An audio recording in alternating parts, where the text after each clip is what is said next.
ரம்யா இருந்துக்கிட்டு போலீஸ் ஸ்டேஷனில் நம்ம சரவணனுக்கு ராஜ மரியாதை கிடைக்கணும். அதே சமயத்தில் அவங்கள விட்டுடாதீங்க. நைட்டு முழுக்க அவங்க அங்கேயே இருக்கட்டும். நான் சட்டப்படி அவர் வெளியில் கொண்டு வந்துடுறேன்னு நான் அவர்கிட்ட சொல்லியிருக்கேன். ஆனால் இருந்தாலும் என்னுடைய பவரை வச்சு அவங்கள வெளியில் எடுக்க முடியும். நீங்கள் அவரை நாளைக்கு காலையில் வரைக்கும் ஸ்டேஷன்லேயே இருக்கிற மாதிரி பார்த்துக்கோங்க.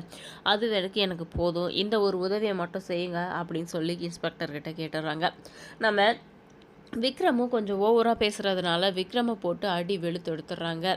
ஆனால் சரவணன் உட்காந்து ஜாலியாக தூங்கிட்டு டீ சாப்பிட்டுட்டு ஜம்முன்னு இருக்கார்.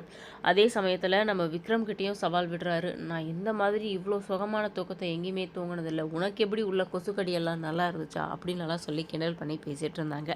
நீ ஒரு பொண்டாட்டி தாசன்டா அப்படின்னு சொல்லி என்னதான் விக்ரம் கிண்டல் பண்ணாலும் அதை பற்றி காதலியே வாங்கிக்காத வந்துடுறாரு. நம்ம சரவணனையும் விக்ரமையும் வெளியில் கொண்டு வந்துடணுன்றதுக்காக கார்த்திக் அங்கே போகிறாரு. ஆனால் கார்த்திக் இப்படியெல்லாம் ரம்யா பண்ணியிருக்கா அப்படின்னு என்னதான் சொன்னாலையும் ரம்யாவை முழுசாக நம்புகிறாரு.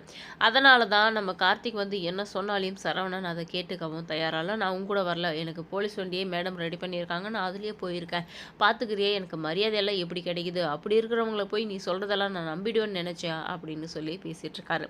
இன்னொரு பக்கம் என்ன ஆகுதுன்னு பார்த்தீங்கன்னா, நம்ம விக்ரமுடைய மாமா வந்திருக்காரு. அவர் வந்த உடனடியாக நம்ம யாருன்னு அவனுக்கு காட்டணும் அப்படின்னு சொல்லிட்டு அடியாட்களை சொல்லி இவங்க போகிற வழியிலேயே அடியாட்களை சரவணனை பிடிச்சி அடிச்சிட்ருக்காங்க. இதை நம்ம கார்த்திக் பார்க்குறாரு. பார்த்தவர் சும்மா இருப்பாரா? கண்டிப்பாக அவங்களையெல்லாம் அடித்து உதச்சி சரவணனை கார்த்திக் தான் காப்பாற்ற போகிறாரு. இருந்தாலும் நம்ம சரவணன் என்ன நினச்சிக்குவாரு, இது எல்லாம் நீயும் உன் பொண்டாட்டியும் போட்ட திட்டம், என்னை காப்பாற்றுற மாதிரி நீங்கள் நடித்து நீங்கள் சொல்கிறதையெல்லாம் நான் கேட்குவேன்னு நீங்கள் நினச்சி தான் இதையெல்லாம் பண்ணிகிட்ருக்கீங்க, முதல்ல இங்கேருந்து போயிடுறா அப்படின்னு சொல்லி நம்ம கார்த்திக் மேலே தான் திரும்பவும் சண்டை போடுவார். ஆனால் இதில் வெற்றி பெறுறது யார்? ரம்யா.